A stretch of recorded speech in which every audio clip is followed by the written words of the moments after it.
Ada wirid, ada zikir. Ini ngomongin wirid. Kalau zikir, ala bizikrillahi tatmainnul qulub. Zikir itu ada zikir lidah, zikir lisan namanya. Ada zikir jinan, zikir hati, ada zikir abdan, zikir badan. Semuanya bisa kumpul antara zikir lidah, zikir hati, dan zikir badan, kumpul di satu pekerjaan yang dinamakan dengan sholat. Itu buat orang-orang yang ma'rifat, yang udah dekat sama Allah, kumpul tuh antara zikir badan, zikir lidah, dan zikir hati di dalam sholat. Badannya zikir, lagi sujud, ruku, itu namanya badan zikir. Mulutnya zikir, subhana rabbiyal a'la wa bihamdihi, subhana rabbiyal azimi wa bihamdihi. Mulutnya lagi zikir. Hatinya zikir, ingat Allah. Itu kalau orang arif, orang ma'rifat. Kalau kita mulutnya zikir, alhamdulillahi rabbil alamin, subhana rabbiyal a'la wa bihamdihi. Sujud, badannya zikir, lagi sujud. Hatinya ingat kondangan, mana mau ngawinin, mana ngasih covid, nah belum balik modal lagi kondangan dulu. Ribet. Jadi gak bisa kalau kita mah susah. Terus nggak usah sholat dong, sholat. Lu kan gak sholat aja belum tentu diterima, apalagi gak sholat. Jadi biarin kalian resep juga.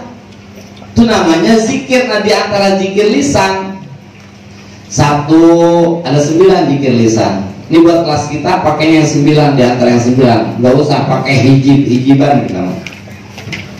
1, subhanallah. 2, alhamdulillah. 3, la ilaha illallah.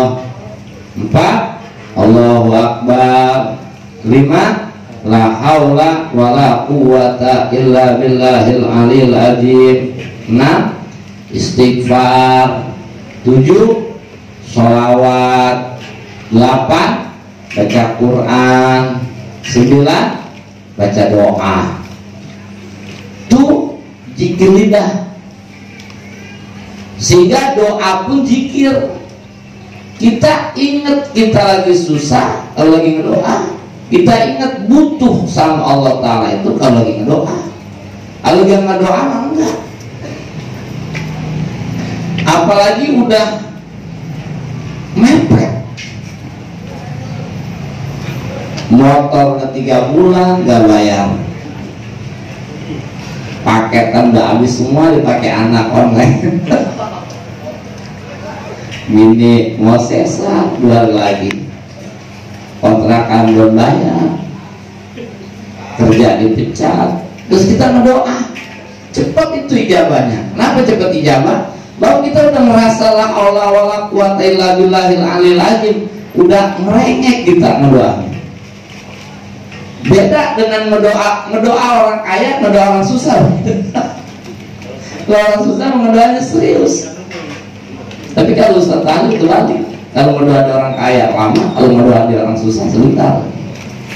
Kalau ngedoa ada orang kaya, doa makan, doa cebok, doa tidur, dia bawa semuanya. Tangan udah 4 kali jatuh, belum rapi-rapi. Itu namanya zikir. Lalu zikir lidah, itu zikir lidah yang 9. Ada zikir hati, hatinya zikir. Zikir badan, badannya zikir. Mana dulu yang kita pakai? Zikir lidah kelas kita. Langsung zikir hati aja kali, guru nggak masuk. Kita kalau zikir di hati doang, bukannya zikir, tidur. Belanja niatnya sih belanja khusus niat emang tidur itu. Belum. Jangan naik sendiri, jangan pindah sendiri, ntar Allah yang pindahin. Kayak baca Iqra.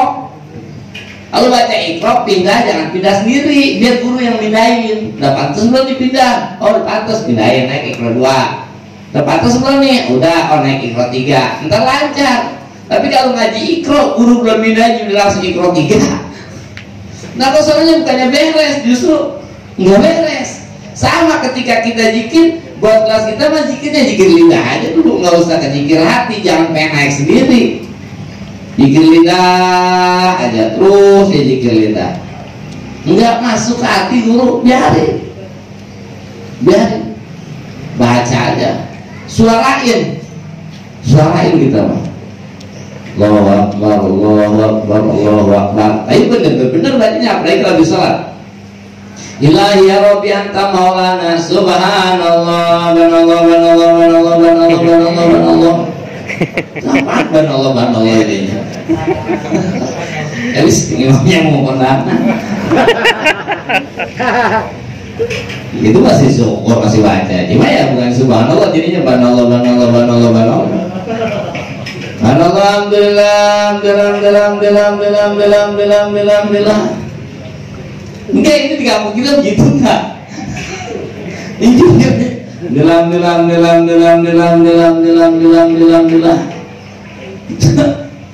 Allahu Akbar, Allahu Akbar, Allahu Akbar. Pertama benar, Allahu Akbar, Allahu Akbar, Allahu Akbar, Allahu Akbar, Allahu Akbar. Makanya dipentesin orang jadi kalau diajak ngomong ngomongnya ngeriam, kitanya goyang. Apa sih? Nah. Ada kampung yang ngomongnya gitu, orang tua dulu yang ngomongnya gitu, ngeriam ngomong. Kalau sebangsa dia ngerti. Tapi kalau bukan bangsa aja, iya, ngomong ngeriam gitu. Oh udah, lupa doang sih. Agak nggak lama-lama di sana. Nanti. Tapi kalau kita, itu sama aja orang nyikir, nggak jelas. Jadi dijelasin. Makanya kalau santri itu dibiasain di sini itu dibiasain biar jelas. Ilahi ya Rabbi anta maulana, subhanallah, subhanallah, subhanallah, subhanallah, subhanallah, subhanallah, subhanallah, subhanallah, subhanallah, subhanallah, subhanallah, subhanallah, subhanallah. Jadi enak gitu. Alhamdulillah, alhamdulillah, alhamdulillah, alhamdulillah, alhamdulillah, alhamdulillah, alhamdulillah. Alhamdulillah, alhamdulillah, jelas. Ilahi ya Rabbi anta maulana, subhanallah, subhanallah, banallah, banallah, banallah, banallah. Enggak jelas. Bagaimana ngeresep baca tidak jelas? Baca Qurannya warattil, baru bisa jadi zikir, baru bisa ngeresep. Bismillahirrahmanirrahim. Yasin wal Qur'anil Hakim innaka laminal mursalin. Baru meresap. Kamu yang mimpin baca Yasinnya ngebut.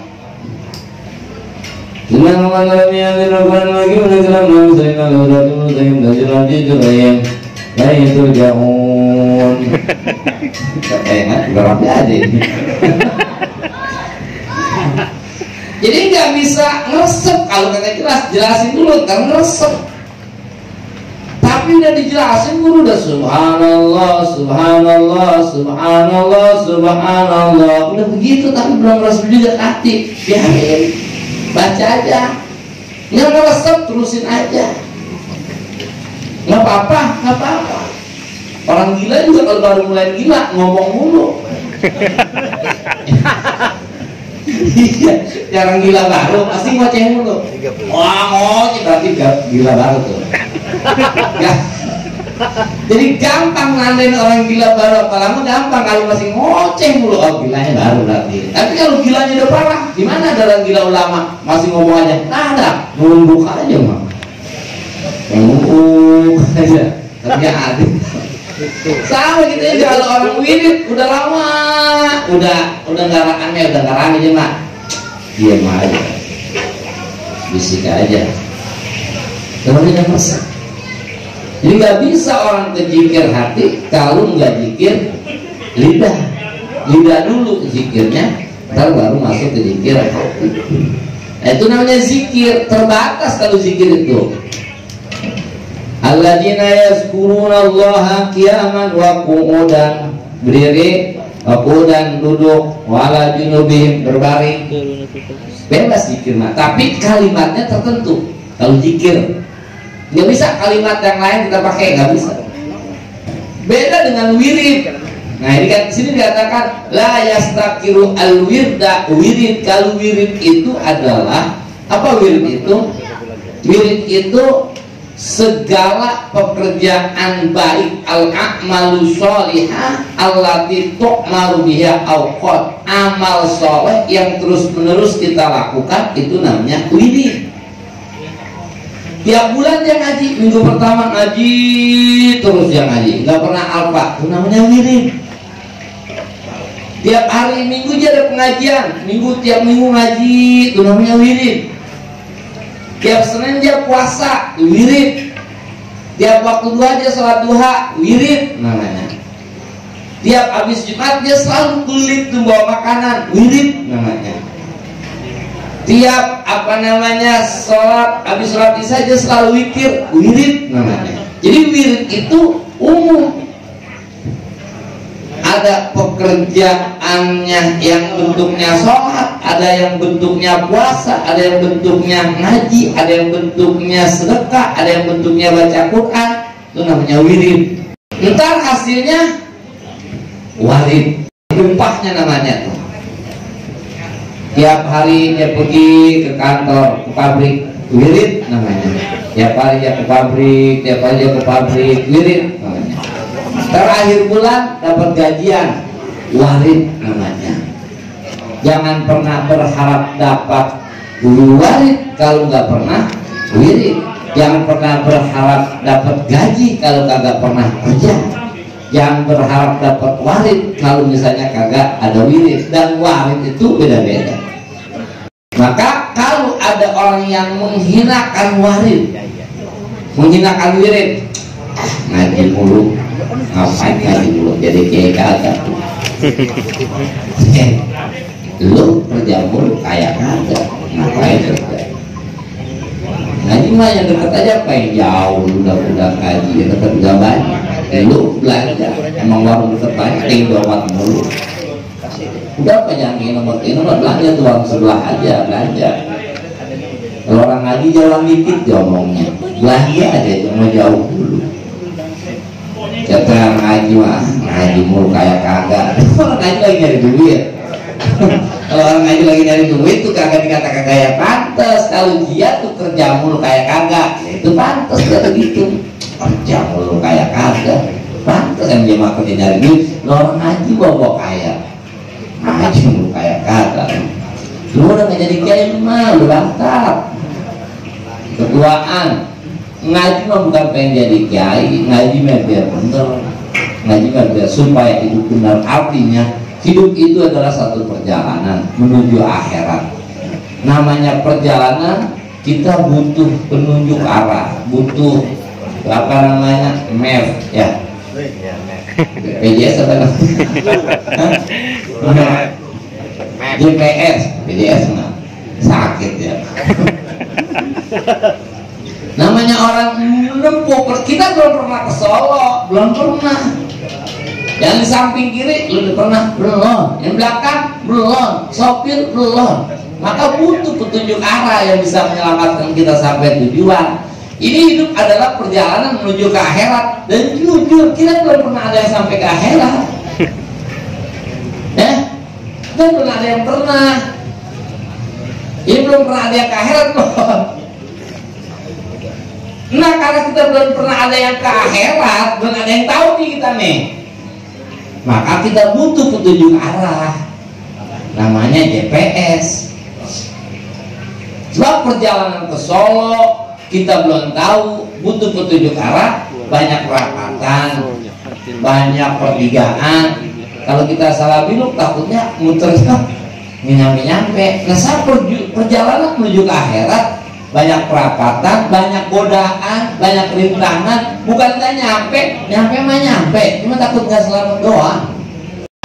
Sini saya bilang, ketika Garuda pesawat Garuda Airlines menuju King Abdul Aziz dari Bandara Soekarno-Hatta. Gitu naik dia lepas landas, take up ya, terus di atas. Dan saya yakin si pilot itu nggak kelihatan, Bandara King Abdul Aziz itu nggak kelihatan, nggak kelihatan. Yang kelihatan sama dia depan awan, kanan awan, kiri awan, atas awan, bawah awan. Tapi begitu landing, begitu nebah, takutnya nggak ngerti landing. Ya kita sama-sama orang kampung, ngaku aja harus. Takutnya nggak ngerti landing. Begitu dia nebah, nggak masalah saya ngomong landing kayak mana gitu. Maka saya bawa basket.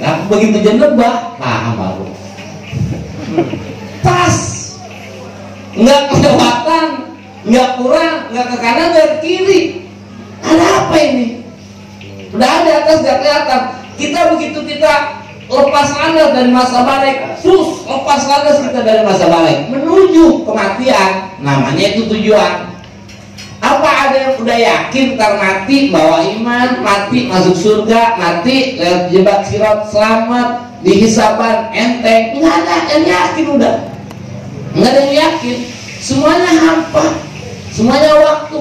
Walaupun nggak kelihatan, tapi insya Allah begitu kita nebak mati, insya Allah sesuai dengan keinginan kita, mati bawa iman, berjumpa di sirat selamat, mati masuk surga. Ini ada apa? Karena sang pilot itu mengikuti koordinat, sang pilot mengikuti GPS yang ada, koordinat yang ada, petunjuk yang ada. Ketika petunjuk itu mengarahkan turun 1000 kaki, dia turun, naik 1000 kaki, dia naik. Oh berarti mulus-mulus aja perjalanannya di udara. Siapa bilang? Siapa bilang perjalanan di udara mulus? Ketika terpaan angin itu pesawat kalau lagi cuaca jelek, parahan di udara kayak batu kolam. Uduk. Susah sih kalau ceritanya, kalau belum pernah naik kapal gitu. Susah ceritain cerita. Jadi kayak orang belum pernah makan durian, kita bilang durian enak, mangap doang. Ini gimana? Begitu susah. Jadi kalau pesawat itu kalau cuaca jelek, Allah Akbar, lebih parah dari jalan-jalan krentil, kolam, berasa. Itu pesawat gede. Jangan dikira di atas mulus-mulus saja.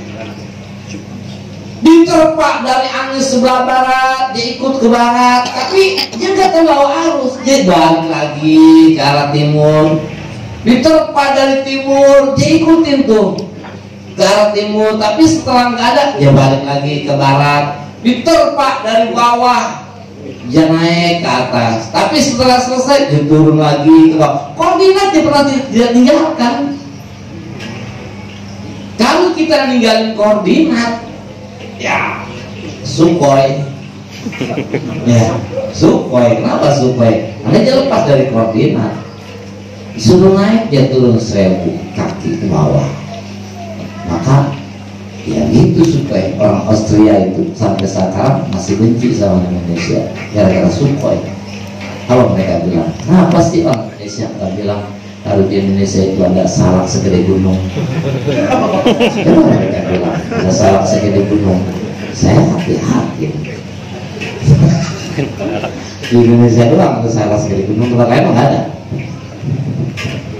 Ini lepas dari koordinat, artinya ketika kita hidup menuju akhirat, apakah nggak ada godaan? Godaannya banyak. Burung enak, kata siapa? Lu mau ganti jadi gua? Belum mikirin bangunan, belum mikirin santri, belum mikirin santri wadon, belum mikirin saudara, mikirin yang jamaah luar. Untung aja pala buatan Allah. Kalau dari Jepang masa 3 kali ganti nih. Iya kalau buatan Jepang sehari udah 3 kali ganti aja. Kalau angkat dikit kita celupin di air, angkat dikit kita celupin di air. Yang pelapor, yang mulu, katanya baru-baru aja puyeng kali. Siapa bilang perjalanan menuju akhirat mulus-mulus saja? Kalau mulus-mulus saja mah enak. Selamat semua. Ada terpaan ekonomi, kolab, ngaji, libur, sholat awang-awangan, duha males, baca Quran males. Oh nggak apa-apa, wajar. Tapi balik lagi ke titik koordinat. Balik lagi, jangan terbawa, ngaji lagi. Ada terpaan angin keluarga, jedut, kolab lagi ya, goyang lagi. Juga pada klinis pegangin dulu. Tapi balik lagi ke titik koordinat tetap. Terpaan dari keluarga, terpaan teman-teman jedut, kolab ya. Balik lagi. Terpaan kawan-kawan, wajar hidup itu kena terpaan. Tapi yang tidak wajar adalah tidak kembali ke titik koordinat. Nah itu ngaji itu tujuannya supaya kita punya titik koordinat, supaya kita punya titik pasti kemana tujuan kita. Kalau nggak punya titik koordinat, ribet akhirnya hidup. Kenapa orang banyak yang ikut aliran sesat? Karena tidak kembali ke titik awal. Itu namanya warid. Udah pas kita mah wiridan kita main enak ngaji dong udah. Bisa sambil merokok, bisa sambil ngopi, bisa ketemu orang banyak, bisa ketawa, dan kita lagi wirid gitu. Baca Quran mah kita nggak bisa ngapa-ngapain. Kalau warid jangan pernah menghinakan wirid. Kalau orang menghinakan wirid, jadi ngaji itu wirid dan ngaji. Makanya jangan sampai kayak buaya, nongol, nongol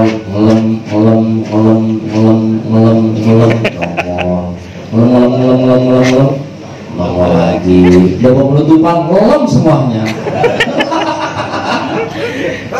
Penutupan ngelem semuanya. Oh ngelem, nggak ada yang nongol.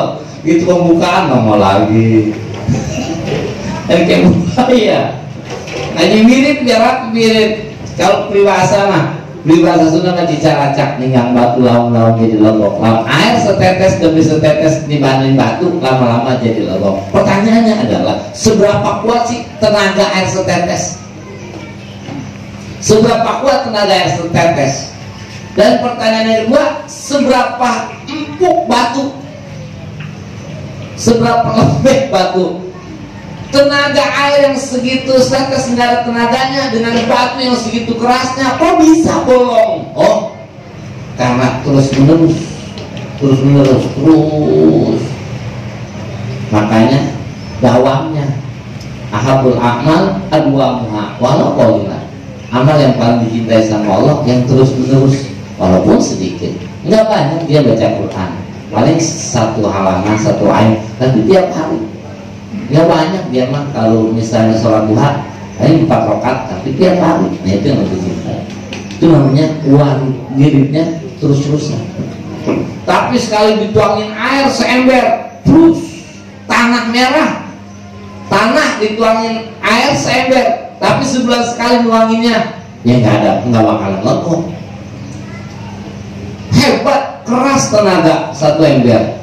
Dan empuk tanah itu, tapi kenapa tidak lebok? Ya karena nuanginnya sebulan sekali.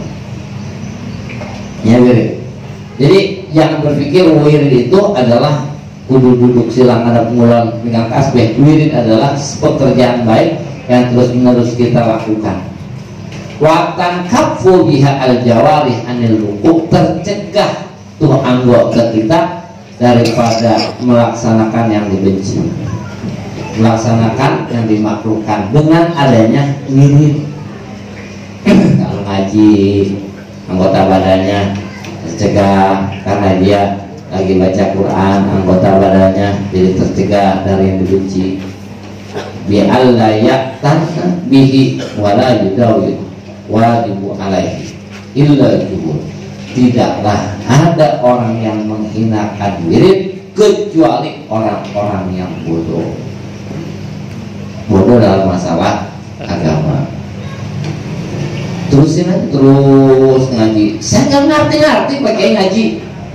Emang artinya wajib? Enggak. Yang wajib itu itu ngajinya, bukan ngartinya. Gua males sholat Jumat di situ. Emang apa? Khotimnya bahasa Arab doang, gua nggak ngerti. Emang wajib ngerti khutbah? Enggak. Yang wajib dengerinnya. Kalau mau ngerti ngaji, udah ngerti saya. Makanya saya ngaji. Emang gara-gara khutbah saya protes, akhirnya saya ngaji. Ngaji kayak ngerti. Udah diem aja, nggak apa-apa, nggak ngerti juga, nggak ada raka, nggak dosa, ngaji nggak ngerti nggak. Yang wajib ngajinya, bukan ngertinya. Ngaji makanya gedein badan, makan aja makan aja. Dan tahu-tahu baju udah sesek. Nah, sesek amat ini gua. Tahu-tahu celana udah semata kaki. Ditanya sama orang, kapan gedein badan lu? Dia nggak tahu. Yang penting makan. Penting makan, tapi badan gede sendiri dan nggak berasa itu badan gede. Ngaji aja ngaji. Ntar mah tahu-tahu kita ngomong, kata orang, "Buset, omongan lu kayak ustad ini." Biarin. Ada bau ustad ini, biarin bau ustad daripada ustad bau. Nggak apa-apa. Ngaji terus. 5 P. Kenapa sih harus wirid? Gitu kan? Kenapa sih harus ada pekerjaan baik yang terus-menerus kita lakukan? Elatnya nih 1. 5 fihi minal ubudiyati lillahi ta'ala. 1. Karena dengan adanya wirid itu kita ibadah kepada Allah, menunjukkan bahwa kita itu sebagai hamba Allah Ta'ala, menunjukkan kita itu sebagai hamba yang butuh kepada Allah. Maka jadi hamba Allah. Itu alasan yang pertama. Kenapa kita harus punya wirid? Jadi harus ada yang dibiasain. Mau baca Qur'annya tiap hari, walaupun cuma 1 ayat. Mau sedekahnya tiap hari, walaupun cuma 5.000. Mau puasanya, walaupun sebulan sekali, tapi ada wirid. Ada wirid. Mau ngajinya seminggu sekali, yang penting ada wirid. Sebab di dalam wirid itu 1, 5 fihi minal ubudiyah. Ada sifat kehambaan kepada Allah Ta'ala. Keduanya, wal huduru baina yadaihi, hadir di hadapan Allah Ta'ala. Kita ngerasa salah kalau lagi ngaji doang, ngerasa belum benar kalau lagi ngaji doang, ngerasa ibadah masih jauh kalau lagi ngaji doang, ngerasa ibadah masih kurang lagi ngaji doang, ngerasa masih banyak dosa lagi ngaji doang. Ntar mah kalau udah pulang ke rumah udah kayak ustad. Lagi bini nanya, "Bang, sholat gimana itu bang? Fardu sholat udah ustad banget." Ntar mah kalau di depan anak kita perasaan pasti kayak ustad.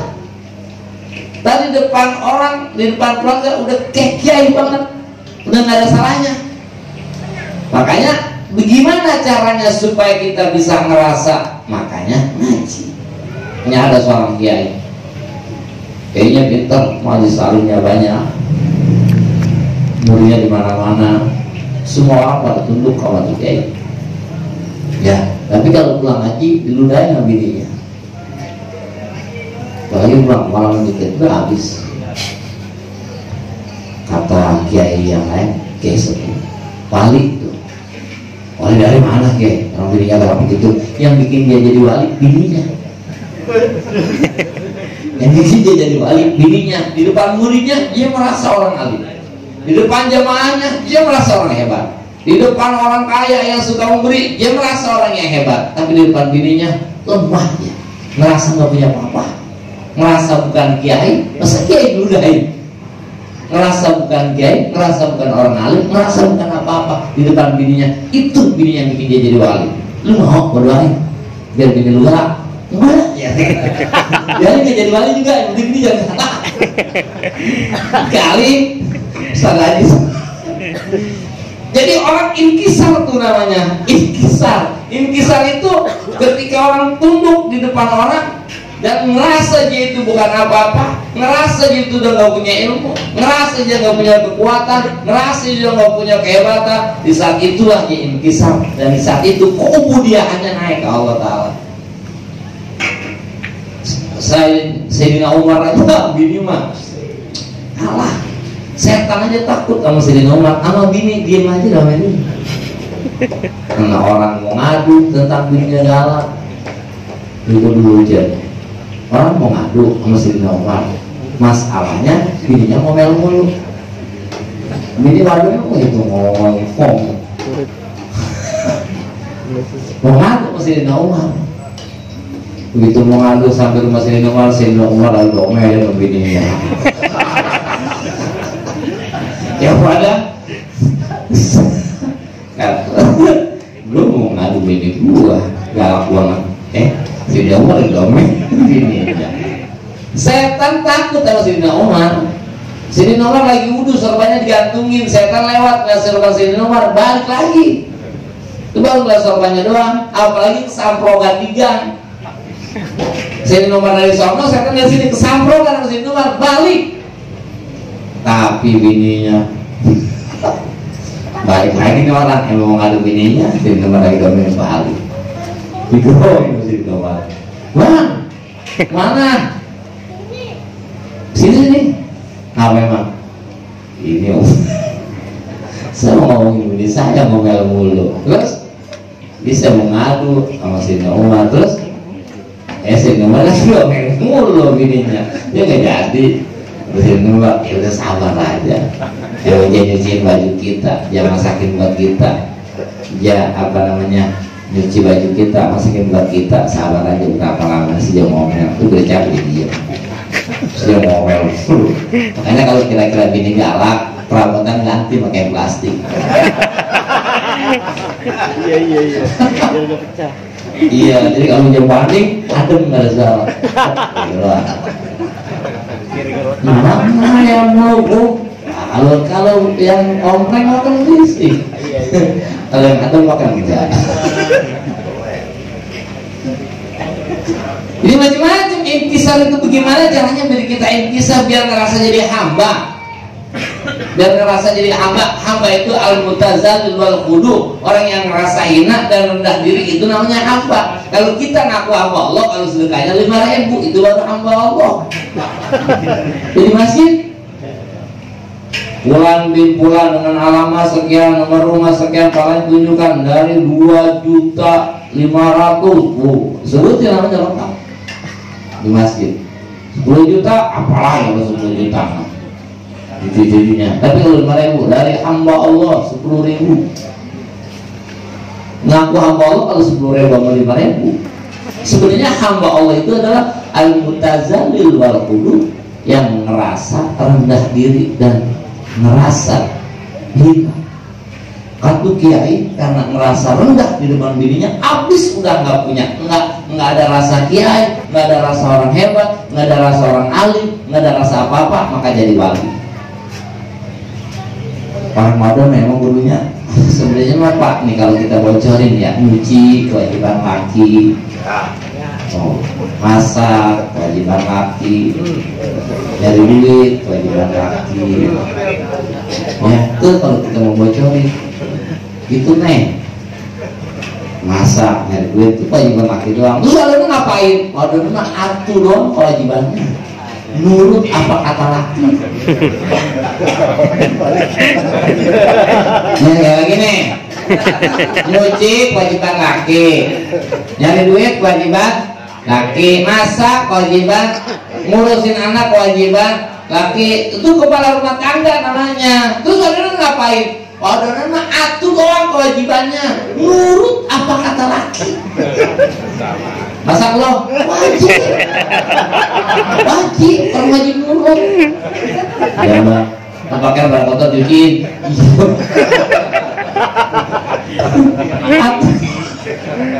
Doang ya mbak. Maksudnya nyimbangin memang capek, nyimbangin capek banget. Sudah siapa nyimbangin kagak capek?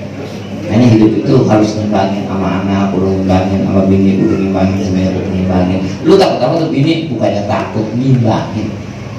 Iya, kalau nggak ngimbangin bukan tempolah.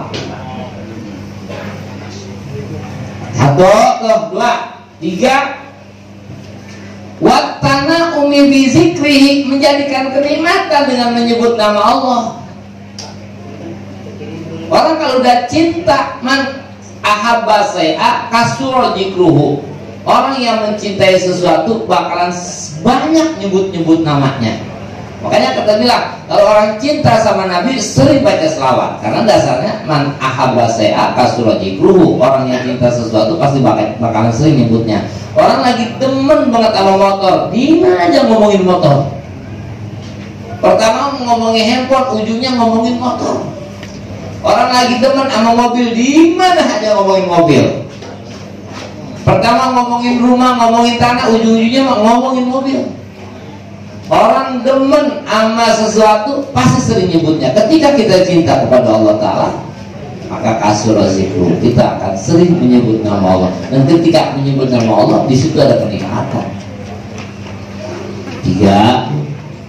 1 minal ubudiyah lillahi ta'ala. 2 wal hudud baina yadayhi, kita merasa ada di hadapan Allah Ta'ala. 3 watana min zikrihi. 4 wali annahu yurisu tasbiyatal batin, dan wirid itu mewarisi untuk membersihkan batin, hati bersih. Iza aznabal abdu, apabila seorang hamba berbuat dosa, nuktabun sauda fi qalbi, ditulis satu titik hitam di hatinya. 1 kali bikin dosa 1 titik hitam, 2 kali dosa 2 titik, 100 kali dosa 100 titik, 100 kali 100 titik, 1000 kali 1000 titik. Makanya gelap orang kalau udah melakukan banyak dosa, nggak istighfar, nggak ngaji, udah gelap aja. Gelap maksudnya gelap, sama masjid udah nggak kelihatan, sama majlis taklim keder mulu, itu gelap. Sama yang jauh perasaan udah mau besok. Baru bulan Rejab aja udah mikirin lebaran. Masalah banget Rejab, rawah puasa, udah mikirin lebaran. Itu orang kalau udah hati gelap begitu, sama yang jauh perasaan udah deket.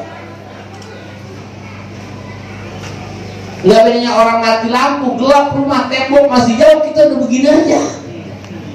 Kenapa? Sebab perasaan dekat. Kalau udah gelap, sama yang dekat ya kata masih jauh, ya tabrak akhirnya. Itu orang kalau udah mati lampu begitu. Orang kalau udah gelap artinya sama yang jauh perasaan dekat, sama yang dekat perasaan jauh. Mana yang dekat? Mati dekat. Kuluma yakti bahwa koribun, setiap sesuatu yang akan datang itu dekat namanya. Mati itu udah pasti datang, maka dekat. Yang dekat itu mati. Tapi yang mati perasaan masih jauh banget, itu orang kalau udah gelap hatinya. Kenapa bisa gelap? Ya karena kebanyakan dosa. Nah, dengan adanya wirid, maka tasfiyatul qulub, hati, tasfiyatul batin, hatinya dibersihin. 3-nya wajal bal anwar, narik kepada cahaya. Anwar itu cahaya. Kalau asrokot mencuswar, ada nur, ada mencuswar, bersinar. Ntar artinya kalau orang banyak zikir bersinar, terang. Kalau orang artinya terang, apalagi kelihatan. Rumah terang, borok-borok mencari golok, jarum kelihatan. Orang kalau udah artinya di rumah terang, apa juga kelihatan. Orang kalau artinya terang, borok-borok yang dekat, yang jauh juga tahu. Dikasih tahu ntar dia. Banyak kalau pagi-pagi kita naik ke lantai 3, ada Gunung Salak di sebelah selatan. Begitu siangan dikit naik udah nggak ada Gunung Salak, ngilang. Enggak. Kenapa pagi-pagi kelihatan? Cuacanya bersih. Itu arti kalau udah bersih apa aja kelihatan. Begitu siang kagak kelihatan tuh Gunung Salak, bukan Gunung Salaknya yang hilang, artinya kotor. Maka kalau kita kagak tahu apa, itu berarti hati kita yang kotor. Tasfiyatul batin wajal ban anwar, wahia anwar itu adalah al-waridat. Tertarik tuh hasilnya, hasil wirid, dapat anwar. Mana hasil wirid? Macam-macam rupanya. Wahia al-waridat fatasawwufu laha ma'a adamil iqtina'i bima yujalibuha. Maka berharap dapatnya anwar, berharap dapatnya upah, berharap dapatnya warid, ma'a adamil iqtina'i biha yujalibuha, serta tidak memperhatikan sesuatu yang dapat menarik kepada anwar, itu namanya minal jahli, termasuk orang bodoh. Pengen masuk surga tapi kagak mau mengerjakan sesuatu yang bisa menarik dia masuk surga. Pengen punya anak soleh tapi anak kagak mau dipondokin, tetep tiap hari berdoa, Rabbana hablana min azwajina wa zurriyatina qurrata a'yunin waj'alna lil muttaqina imama. Tapi anak nggak dipondokin, ya ribet. Ya kan saya ngajarin ngaji di rumah Pak Ustadz, kelilipan mah kagak bisa nyup dewek. Ya kelilipan mah nggak bisa nyup dewek. Anak saya santri 140 orang nurut sama saya. Anak dewek mah ngulet. Ikro 1 setahun gak naik. Alif A, B bukan alif. Alif itu A. Ini anak diajarin ngulet. Kelilipan kalau bisa nyup dewek, saya pondokin akhirnya tiga-tiganya. Yang satu mondok makan dekat. Pondokin namanya. Diajarin sama orang mah kena. Kalau sama sendiri mah ada. Itu kan bapaknya kiai, bapaknya ustad. Bapaknya kiainya kagak kenapa lagi bapaknya ustad. Ada kena. Itu mah peribahasa namanya anak bakal kehormat sekali sama gurunya, bapaknya. Kenapa? Kebangkatan deket sih lo. Orang-orang mah jauh. Makanya kalau baca begini enak. Dan kalau begini nggak baca. Anak orang tiap kali lihat bapaknya, tiap kali lihat kelakuan bapaknya, kebangkatan deket. Makanya udah kagak takutnya sekarang kita mendelikin lagi. Iya, tiap hari berdoa Rabbana hablana min azwajina. Tiap hari berdoa Rabbi ja'alni muqimas shalah min dzurriyyati. Tapi anak enggak dipondokin, susah. Itu sama aja orang ngarepin gaji tapi kagak kerja. Itu sama aja orang ngarepin dapat warid tapi enggak pernah wirid. Ada usaha ngarepin pengen masuk surga tapi enggak mau melakukan sesuatu pekerjaan yang membawa dia ke surga. Maka dikatakan orang yang berharap warid, berharap dapat upah tapi tidak melakukan sesuatu yang bisa menghasilkan warid, tidak berusaha melakukan sesuatu yang bisa membawa dia dapat rezeki, itu namanya minal jahli wal hamki, bodoh. Dan hamki, kalau hamki itu orang gila, hamki wedan. Jadi kudu di dalam ada proses. Makanya kalau pengen punya anak yang soleh, ada usaha. Di doa sama usaha sejalur.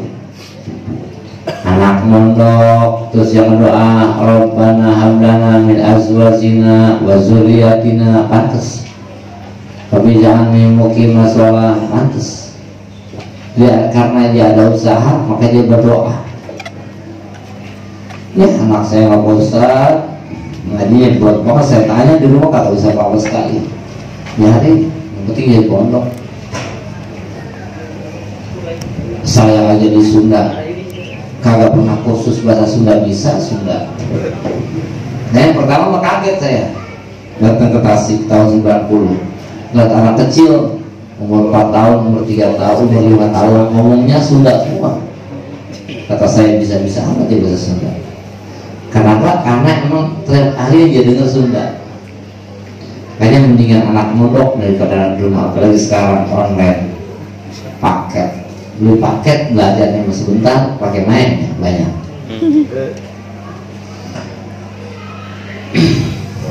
Sumazakaro. Jadi kenapa kita harus punya wirid? Ya, kenapa kita harus punya wirid? Satu, alasannya adalah karena fihi minal ubudiyah, ada ibadah. Duanya, wal huduru baina yadayhi, merasa hadir kita di hadapan Allah. Tiga, watana umi bizikrihi, merasa nikmat kita dengan menyebut nama Allah. Empat, yuri sutas biatal batin, mewaris akan bersihnya hati, wajal dan anwar, dan menarik akan cahaya. Maka summa zakara anna lahu maziyatun, diceritakan Imam Syarif bahwa saat itu punya keistimewaan alal warid, atas warid minal wajhain, asal ilal awal bikali al warid, maka ia akan dapat warid wa ma yaridu ala batini abdi. Warid itu adalah sesuatu yang datang atas jiwa si hamba. Batin namanya, dia tiap hari ngaji, tiap sebulan sekali ngaji tiap sebulan sekali, nggak pernah ketinggalan, udah setahun. Tiba-tiba dia introspeksi, alhamdulillah ya semenjak gua ngaji, gua agak marah-marah dulu gua waktu belum ngaji, kalau anak gua salah, habis gua gak pernah gambarin, karena gua ngaji kayaknya yang masalah juga biasa aja. Itu berarti dia udah dapat wahid. Terus ngaji dia, begitu bulan puasa ngaji ada rasa gelisah aja. Saya pernah ngaji yang amat ini ya, biasa ngaji. Oh berarti udah dapat wahid. Udah dapat wahid tuh dia, udah dapat hasil dari ngaji. Terus sholat duha, dia baca Quran terus setiap hari. Terus setelah dia baca Quran, ada upah, ada hasil. Hasilnya artinya tenang, enak gitu. Kalau nggak baca Quran kayaknya gimana? Oh berarti dia udah dapat upah. Warid namanya. Jadi warid mah datangnya hati. Datangnya hati, dan warid itu berbeda-beda. Ya gaji juga orang lain, gaji tergantung pekerjaan. Walaupun satu pabrik gaji mah nggak sama. Walaupun satu pabrik tetap gaji mah beda-beda. Walaupun ibadahnya sama, ngaji sama, satu majlis, satu guru, satu ilmu, bareng ngajinya, tetap upah lain-lain. Tetap upah lain-lain. Minal ma'arif, arubannya, wala ta'ifir ruhaniyah, kelembutan bahasa ruhani, wahya al-anwar allati yamshaduhu biha suduruhu, yang bisa lapang hatinya. Hati lapang. Kalau hati lapang enak, dikatain sama orang senyum, dihina sama orang senyum, dia apa-apain aja sama orang senyum. Lu dikatain senyum dia. Kalau gua dikatain sama lu, habis gua katain lagi. Ya enggak. Dia orang hatinya lapang, biarin dia ngatain. Benjol kagak apa kagak sih gua dikatain.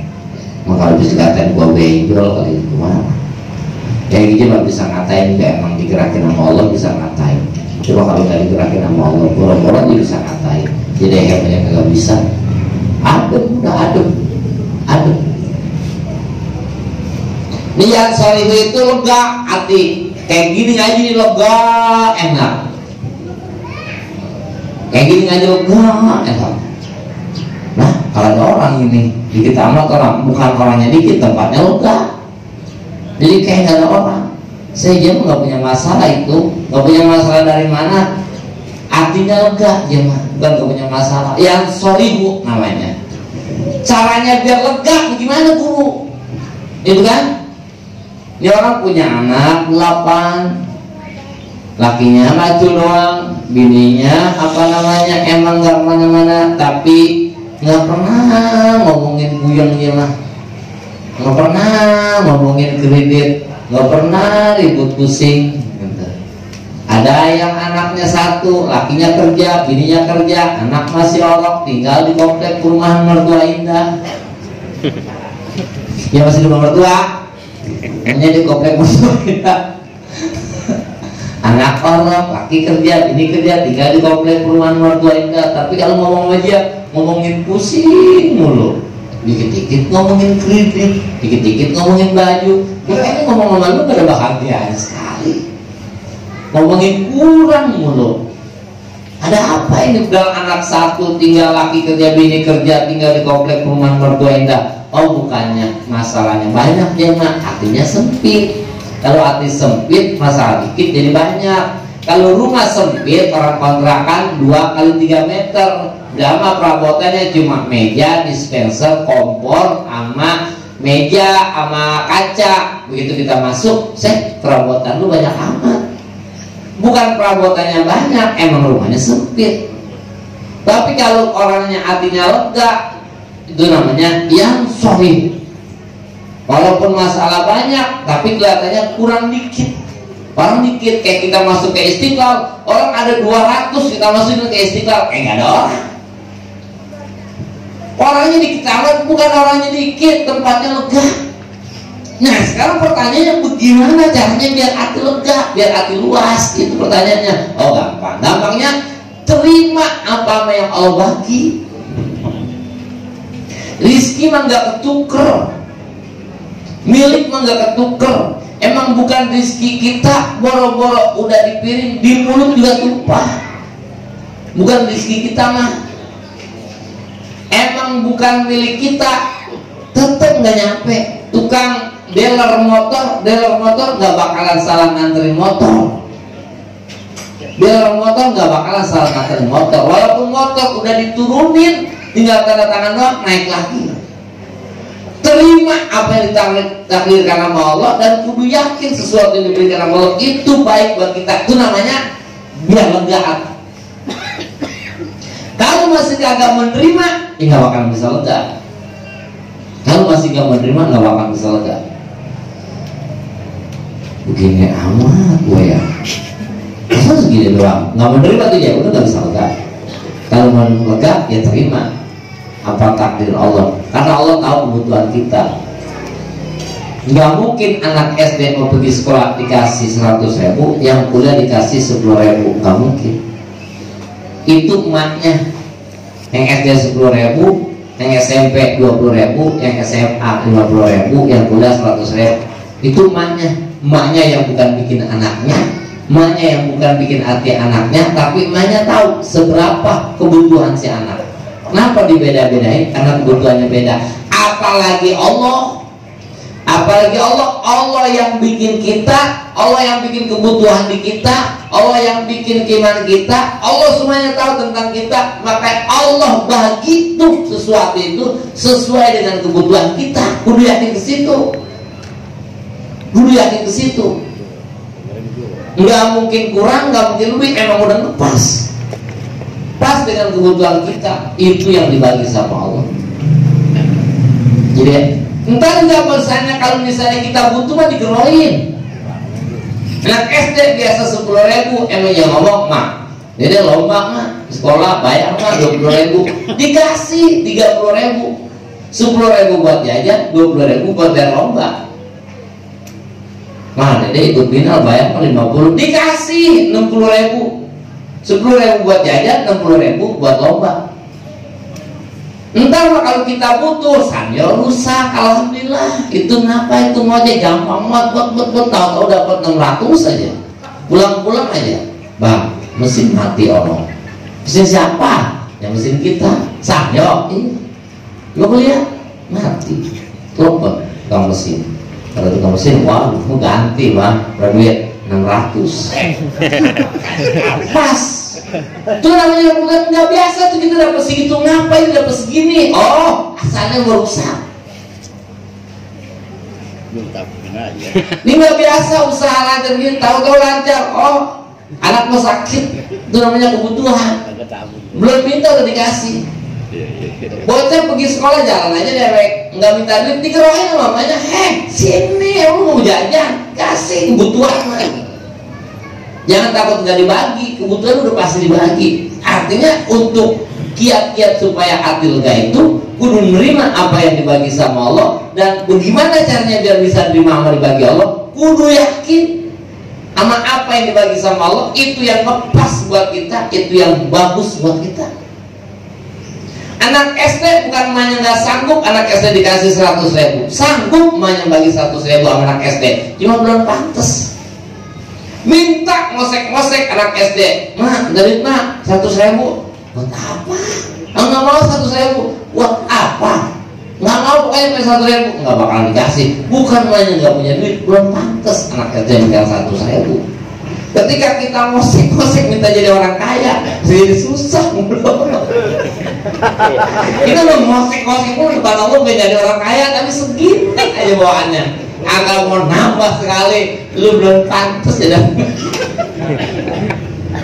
Sekali lu belum jadi orang kaya. Jadi pas. Sama cobaan juga, jangan kemarin cengeng. Cobaan juga sama, sesuatu yang terjadi sama kita, yang dicoba sama kita oleh Allah, itu dengan sesuatu kita mampu. Kudu yakin ke situ. Ketika bapaknya pengen nyangkutin bata merah, tolong bantuin bapak. Ya pak. Datang anaknya yang SD, maka diambilin sama bapaknya bata merah 2. Datang anaknya yang SMP, diambilin sama bapaknya 4. Datang anaknya yang SMA, diambil bata sama bapaknya 6. Datang anaknya yang kuliah, datang diambilin sama bapaknya bata 8. Kok beda-beda? Kan anaknya semua.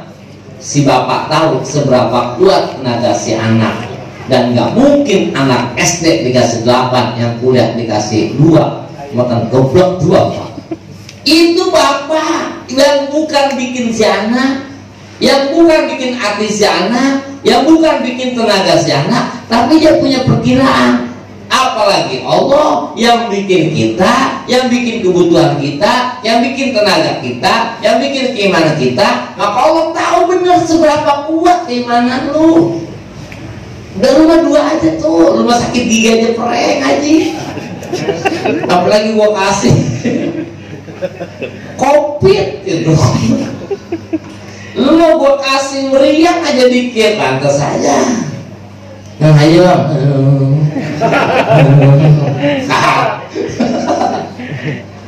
udah lu gitu aja. Kalau buat mau dulu cobaan saya seberat apa sih? Inna asaddan nas balaan al-anbiya. Orang yang paling berat cobaannya itu adalah Nabi. Mau pergi ke masjid diludahin, pulang dari masjid diludahin, nggak ada yang ludahin, dia cari. Pulang ke rumah Siti Aisyah bawa makanan, ngejenguk yang meludahin. Coba kita nggak ada yang meludahin aja nggak ke masjid. Iya, pergi ke masjid nggak ada yang meludahin kita, tapi yang masih apa yang masjid ada yang meludahin. Hijrah yang pertama bukan disambut, disampir, timpain Nabi sampai berdarah kaki Nabi. Marah Nabi? Enggak. Jibril yang sewot, panasan tatakan sama gelas. Nabi mah nggak marah, Jibril yang sewot. Ya Rasul, andaikan kau izinkan, kan ku angkat gunung untuk menindih mereka. Jangan Jibril, dia kagak tahu bahwa Nabi. Dia makan kita mah, gua nggak diginiin. Panasan tatakan sama gelas. Empok adeknya mah yang dimadu, adeknya yang dimadu, adem-adem aja, empok aja pada sewot. Lu gimana kalau lagi lu pulang? Itu mau kemana? Kok bisa ego kalau kayak lu? Ya gue rebus lagi lu. Nah adeknya adem banget yang dimadu, ngapa empok yang pada sewot? Emang gitu panasan tatakan sama gelas. Wah yang malu ada Rasul mah yang gitu adem aja, Jibril pada sewot, Jibril yang panas. Habib Rizik mah yang diamin adem-adem aja, kan pengikutnya udah sewot. Itu namanya panasan tatakan sama gelas. Kudu yakin tuh dulu meresep ini. Kamu belum tahu? Udah sih dulu nggak tahu. Kalau rezeki udah diatur sama Allah, itu kan tahu, nggak percaya. Ya percaya dulu. Kenapa masih bingung aja? Belum resep dulu. Iya tahu banget. Dari dulu udah tahu. Cuma susah banget resepnya. Gimana dulu ya? Emang nggak tahu, emang nggak tahu kalau medih. Emang ada orang mati makan medih? Nggak ada. Emang nggak tahu? Ya tahu. Lu nggak percaya kalau medih nggak makan, kalau medih makan orang? Enggak. Emang apa? Ya medih emang nggak ada yang makan orang dulu. Lo sampai saat ini belum ada orang mati dimakan medih. Si anu lo gerak lehernya dimakan medih, nggak ada. Jadi nggak ada orang mati dimakan medih. Makanya saya nggak percaya banget medih nggak makan orang. Terus kenapa lo jam 12 malam ngeliat kuburan lari? Aku takut aja bro. Itu begitu tuh. Percaya tapi belum ngeresep. Biar ngeresepnya ya ngaji lagi. Ya. Ngeresep. Kalau masihnya apa ngajinya kayak buaya mah susah. Itu namanya terang hatinya, luas hati. Jadi kudu yakin cobaan yang diberikan sama kita sesuai dengan kita mampu. Enggak mungkin kita dicoba kayak Siti Khadijah. Para ibu-ibu sekarang kayak Siti Khadijah nggak bakalan. Siti Khadijah nih meninggalnya aja bajunya 18 tambelan. Orang-orang kita mau meninggal bajunya 18 losin, tidak tipis. Hartanya habis buat Rasul berjuang. Ayo habis, orang-orang kita mah minta dulu. Ayo bang toko emas mau lagi rame banget emas. Orang yang habis berjuang. Mau meninggal minta apa? Nggak minta apa-apa. Orang mah mintanya cuma minta sorban dipakai Rasul buat kapannya, buat kain kapan situasinya itu doang. Nggak mungkin kita dicoba kayak Siti Asia, nggak mungkin kita dicoba kayak Siti Aisyah, nggak mungkin kita dicoba kayak Siti Fatimah. Enggak, udah ketaker gimana kita. Jadi sesuai dengan kekuatan itu kudu yakin biar kita lapang hati kita, biar lega, biar timbang, biar lapang, biar timbang. Makanya kudu diituin.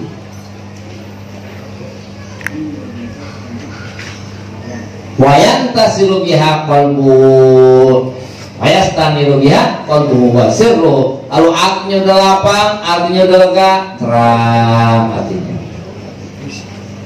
Terus wa yujadu fid daril akhirah, keluar itu nanti akan kita dapatkan hasilnya di kampung akhirat. Sedangkan wal wirdu yang toyo bintiwai hajadar, wird itu ngaji, ibadah semuanya cuma ada di alam dunia.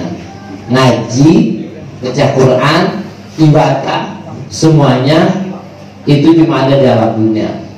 Kalau alam dunia udah nggak ada apa namanya ngaji. Makanya capek banget, wajar capek juga karena di dunia mazharatul akhirat, dunia mah ada cocok tanam buat akhirat. Wajar kalau kita capek langsung dari kubur, kudu nyiram, kudu mereain, kudu pupuk. Ntar mah kalau udah digusur kuburnya udah nggak nyiram lagi. Ntar mah kalau udah panen udah nggak nyiram, yang ada nyiram doang. Mumpung di kebun, mumpung di kebun, maka apa aja tanemin biar ntar banyak tanamannya. Mumpung di dunia, apa aja kita tanam dan gratis semuanya. Sholat gratis, baca Quran gratis, puasa gratis, semuanya gratis. Biar banyak tanaman, biar banyak panennya. Seberapa banyak kita girang, seberapa banyak panen kita. Seberapa banyak panen kita, seberapa banyak yang kita tanam. Sebanyak yang kita tanam, maka sebanyak itu pula panen kita. Maka sebanyak itu pula kebahagiaan kita. Mudah-mudahan kita semua diberikan ilmu yang manfaat. Anak cucu kita, turunan kita dijadikan orang-orang yang soleh dan soleha, yang takwa kepada Allah dan Rasulnya, dan berbakti kepada kedua orang tua. Dan juga mudah-mudahan santri mutahuda diberikan ilmu yang manfaat, dijadikan ulama-ulama iman dan muttaqin, serta para jamaah yang telah menginfakkan hartanya untuk pembangunan pesantren. Untuk pembangunan pesantren, mudah-mudahan Allah Subhanahu wa Ta'ala terima dan Allah ganti dengan yang berlipat ganda dan menjadi wasilah jadi wasilah disolehkan turunannya, dimurahkan rezekinya, dihasilkan maksud dan tujuannya. Wala hadihiniyah wala qulatin solehah nasrukal ijabah. Al-Fatihah. A'udzu billahi minasy syaithanir rajim. Bismillahirrahmanirrahim. Alhamdulillahi rabbil alamin arrahmanir rahim maliki yaumiddin. Iyyaka na'budu wa iyyaka nasta'in ihdinas siratal mustaqim siratal ladzina an'amta 'alaihim ghairil maghdubi 'alaihim waladdallin.